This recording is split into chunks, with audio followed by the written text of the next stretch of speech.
नमस्कार दोस्तों, जय श्री राम। स्वागत है आप सभी का हमारे YouTube चैनल पे।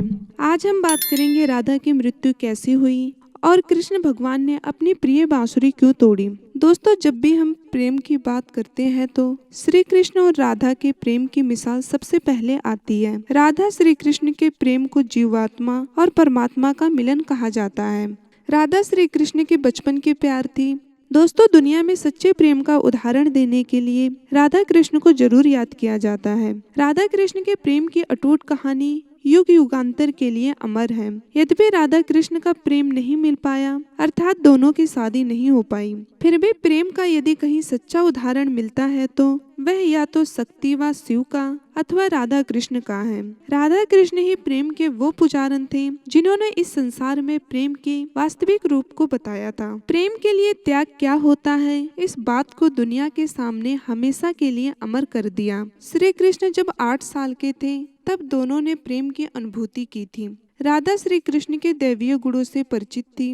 उन्होंने जिंदगी भर अपने मन में प्रेम की स्मृतियों को बनाए रखा। यही उनके रिश्ते की सबसे बड़ी खूबसूरती थी। कहा जाता है कि राधा व कृष्ण का प्रेम जीवात्मा और परमात्मा का प्रेम मिलन है। नंद नंदन मुरली मनोहर बंसी बजाने वाले कन्हैया को संपूर्ण ब्रह्मांड में केवल 2 ही चीजें सबसे ज्यादा प्रिय थी, एक बांसुरी और दूसरी राधा। कन्हैया की बंसी की मधुर तान से ही राधा कन्हैया की ओर खींची चली आती थी। कभी कभी राधा कन्हैया की बंसी को चुरा ले जाती थी। नटखट कन्हैया फिर भी उसको ढूंढ लेते थे। अतः राधा कृष्ण का प्रेम संसार को एक नई प्रेरणा देने वाला रहा है। हैरान करने वाली बात यह है कि आज हम आपको राधा की मृत्यु कैसी हुई यह बताने जा रहे हैं। राधा कृष्ण के चाहने वाले हम सभी को भले ही यह बात थोड़ा दुखद सी लगती है, लेकिन यह सत्य है कि राधा कृष्ण से मिल नहीं पाई और राधा की शादी कहीं और हो गई थी और राधा की मृत्यु भी हो गई थी। आइए जानते हैं राधा की मृत्यु कैसी हुई, इसका पूरा रहस्य और पूरी सच्चाई जानेंगे। पूरी सच्चाई जानने के लिए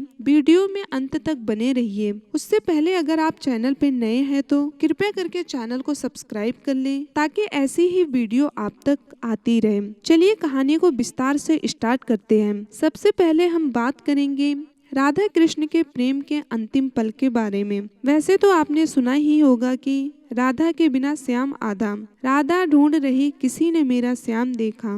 राधा कृष्ण के अटूट प्रेम की अटूट गीत संगीत, रस भरे गाने भजन आज भी प्रेम की राह पर चलने वालों के लिए अमृत रस के समान है।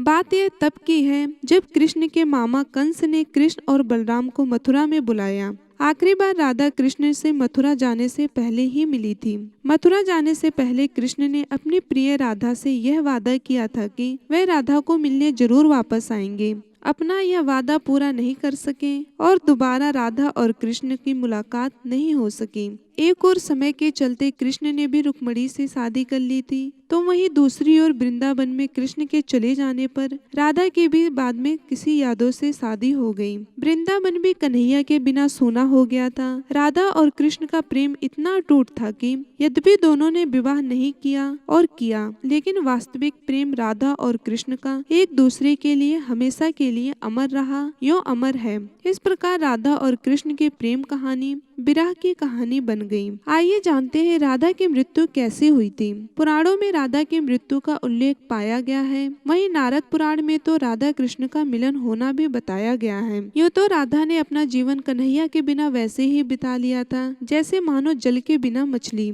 इस तरह कृष्ण के प्रेम दीवानी राधा ने अपना पूरा जीवन कृष्ण के प्रेम में ही अर्पित कर दिया। अंत समय में राधा कन्हैया को मिलने द्वारिका पहुंचती हैं। यहीं से राधा की मृत्यु की कहानी जुड़ जाती है। द्वारिका पहुंचने के बाद राधा अपने प्रियतम कृष्ण से मिलकर प्रेम आंसू बहाती हैं। वह अपने कन्हैया को बंसी बजाने के लिए कहती हैं। इस तरह द्वारिका में राधा काफी समय कृष्ण के साथ गुप्त रूप से रहने लगती हैं। बाद में राधा को एक दिन अचानक कन्हैया से दूर जाने का मन होने लगा, अर्थात राधा को यह लग गया कि अब कृष्ण को पाने के लिए मुझे फिर से कन्हैया के हृदय में अपना स्थान स्थापित करना होगा। तब राधा दूर जंगल की ओर चली जाती हैं और कन्हैया को बुलाती हैं। अंतिम बार राधा अपने प्रियतम कन्हैया से मिलते हुए प्रेम में डूबती जाती हैं। कन्हैया राधा को कुछ मांगने के लिए कहते हैं, लेकिन राधा मना कर देती हैं। कन्हैया के दोबारा कहने पर राधा कन्हैया से बंसी बजाने की मांग करती हैं। इस प्रकार कन्हैया बहुत ही मधुर धुन में बंसी की तान सुनाने लगती लगते हैं और राधा कन्हैया की बंसी में सुध बुध बिसराती हुई, तन मन खोती हुई अपने को समर्पित कर देती हैं। राधा कृष्ण में ही विलीन हो जाती हैं और उसका प्राण कृष्ण में ही समा जाते हैं। इस प्रकार राधा की जैविक लीला कृष्ण के हृदय स्थल में जाकर समा जाती है। दोस्तों, हमारे द्वारा बताई गई कहानी आपको कैसी लगी? कमेंट सेशन में जाकर कमेंट करके बोलना ना भूलिएगा। और अगर चैनल पे नए हैं तो चैनल को सब्सक्राइब कर ले। जय श्री राधे, जय श्री राम।